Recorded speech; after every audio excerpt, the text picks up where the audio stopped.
క్రికెట్లో ఒక్కో టీం ఒక్కో ఫార్మాట్కు ఎక్కువగా ప్రాధాన్యతనిస్తూ ఉంటుంది. మనందరికీ తెలిసిందే, ఇంగ్లాండ్ ఆస్ట్రేలియా జట్లు టీ20 వన్డేల కంటే టెస్ట్లకే ఎక్కువ ప్రాధాన్యతనిస్తారు. మరీ ముఖ్యంగా ఎస్ఎస్ సిరీస్ ఓడిపోతే రెండు జట్లు కూడా అవసరమైతే ఎంతటి స్టార్ ప్లేయర్ పైన వేటు వేస్తుంది, తీసి పడేస్తారు. చాలాసార్లు ఇంగ్లాండ్ కెప్టెన్ కూడా తీసి పడేశారు ఎస్ఎస్ ఓడిపోయినందుకు. ఆస్ట్రేలియా కూడా చాలా మార్పులు చేసింది. వాళ్ళు టెస్ట్ క్రికెట్కు ఎక్కువగా వాల్యూ ఇస్తారు. నిజానికి ఇప్పుడున్న పద్ధతిలో చూస్తే టెస్ట్ ఫార్మాట్కే వాల్యూ ఇవ్వడం బెటర్ క్రికెట్ను బతికించాలంటే. కానీ మన ఇండియా విషయానికి వస్తే మొత్తం 3 ఫార్మాట్లకు కూడా సమానంగా వాల్యూ ఇస్తారు. మరీ ముఖ్యంగా ప్రతి మ్యాచ్ కూడా గెలవాలని కోరుకుంటారు మనలాంటి అభిమానులు కూడా. సో 3 టీంలు కూడా స్ట్రాంగ్గానే ఉండాలని కోరుకుంటారు. ఏ ప్లేయర్ ఆడినా, ఏ ప్లేయర్ ఆడకపోయినా, ఒక్కో ప్లేయర్ ఒక్కో ఫార్మాట్ ఆడినా ఇబ్బంది ఏమీ ఉండదు. మనకు కావాల్సింది ఫైనల్ రిజల్ట్, మ్యాచ్ని గెలవడం. అది 3 ఫార్మాట్లకు ఒకే ఆటగాడు ఆడాలా, లేదంటే డిఫరెంట్ టీం ఉండాలా అనేది గెలవడం ఓడిపోవడం మాత్రమే ఆధారపడి ఉంటుంది. గెలుస్తుంటే పర్లేదు, మంచి టీం ఉంటే చాలు. కానీ సౌరవ్ గంగూలీ మాత్రం ప్లేయర్పై కాకుండా కెప్టెన్గా 3 ఫార్మాట్లకు శుభ్మన్ గిల్ను ఆడిస్తే బాగుంటుందని సూచించాడు.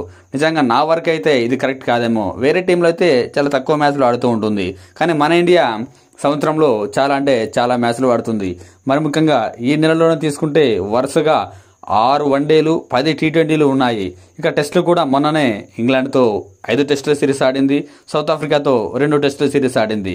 ఇలా ఫుల్ బిజీ షెడ్యూల్ ఉంటుంది టీమిండియాకి. ఎప్పుడు చూసినా, ఇప్పుడు అని కాదు, ఎప్పుడు కూడా టీమిండియా మ్యాచ్లు ఎక్కువగానే ఆడుతూ ఉంటుంది. ఈ ఎక్కువ మ్యాచ్లు ఆడటం వల్ల ఒక్కోసారి ఆటగాళ్లకు అలసట కూడా రావచ్చు, గాయాలు కావచ్చు. నిజానికి శుభ్మన్ గిల్కు కూడా ఇదే సమస్య. ఐపీఎల్తో సహా అన్ని ఫార్మాట్లు ఆడి ఒక్క మ్యాచ్ కూడా మిస్ కాకుండా గాయాల పాలయ్యాడు. ఇది భవిష్యత్తులో కూడా పునరామృతం అవుతుంది ఇలాంటి పరిస్థితులుంటే. అలా కాకుండా ఇప్పుడున్నట్టే ఇప్పుడు టీ20లకు సూర్య కెప్టెన్సీగా ఉన్నాడు. సో తన కెప్టెన్సీ బాగుంది. తను కూడా యంగ్ కాకపోయినా డైనమిక్ ప్లేయర్. తనలాంటి కెప్టెన్ ఉంటే చాలు, ఏ టీంకైనా కొండంత బలం ఉంటుంది. తన బ్యాటింగ్ విన్యాసాల గురించి ప్రతి ఒక్కరికి తెలిసిందే, కొత్తగా చెప్పాల్సిన అవసరం లేదు. ఓకే, శుభ్మన్ గిల్ వన్డే టీ20లో బెటర్ ప్లేయర్. టెస్టుల్లో అయితే మొన్నే ఇంగ్లాండ్ గడ్డపై ఏకంగా భారీ డబుల్ సెంచరీతో సహా భారీగా పరుగులు చేశాడు. సో తను వన్డే టెస్ట్ గురించి ఎక్కడ అనుమానాలు అవసరం లేదు. ఐపీఎల్లో కూడా అదరగొట్టాడు. ఏకంగా ఒకే సంవత్సరంలో 3 సెంచరీలు చేశాడు అనుకుంటా. సో తన టాలెంట్ గురించి అయితే ఎవరికి అనుమానం లేదు. కాకపోతే 3 ఫార్మాట్లకు తననే కెప్టెన్సీ చేసి తన గాయం కారణంగా భవిష్యత్తులో సమస్యలు వచ్చినా అది తనకే కాదు, టీమిండియాకు కూడా పెద్ద సమస్య వస్తుంది. ఎందుకంటే గిల్ లాంటి ప్లేయర్ టెస్ట్ సిరీస్కి మిస్ అవుతే చాలా నష్టపోతాం. సో ఆ యాంగిల్లో ఆలోచించినా కూడా కనీసం టీ20లకైనా వేరే వాళ్ళ కెప్టెన్గా ఉంటేనే బెటర్గా ఉంటుంది. కానీ దాదా మాత్రం శుభ్మన్ గిల్ను 3 ఫార్మాట్లు ఆడించాలని, 3 ఫార్మాట్లకు కెప్టెన్ చేయాలని తనకు అసమర్థత ఉందని వ్యాఖ్యానించాడు. సూర్యకుమార్ స్థానంలో శుభ్మన్ గిల్కు బాధ్యతలు అప్పగించాలని గంగూలీ అభిప్రాయపడ్డాడు. గిల్ ఆల్ ఫార్మాట్లకు కెప్టెన్ చేయాలని, అన్ని ఫార్మాట్లకు ఒకే నాయకుడు ఉంటే బెటర్గా ఉంటుందని సూచించాడు.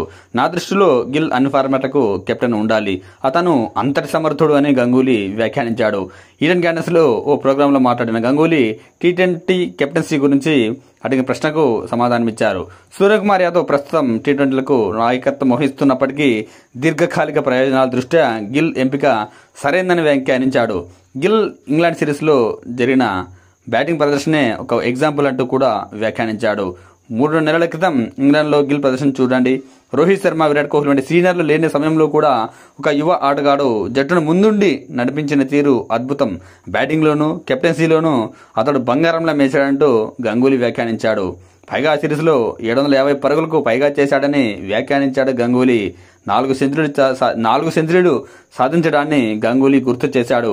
విదేశీ గడ్డపై ఒత్తిడిలో అలాంటి పరిణితి చూపించిన ఆటగాడికి కేవలం కొన్ని వైఫల్యాల కారణంగా తక్కువ అంచనా వేయకూడదంటూ కూడా గంగూలీ వ్యాఖ్యానించాడు. యువ క్రికెటర్లకు ఓర్పు అవసరమని అభిమానులు మరియు విశ్లేషకులు తొందరపడి తీర్పులు ఇవ్వకూడదని వ్యాఖ్యానించాడు.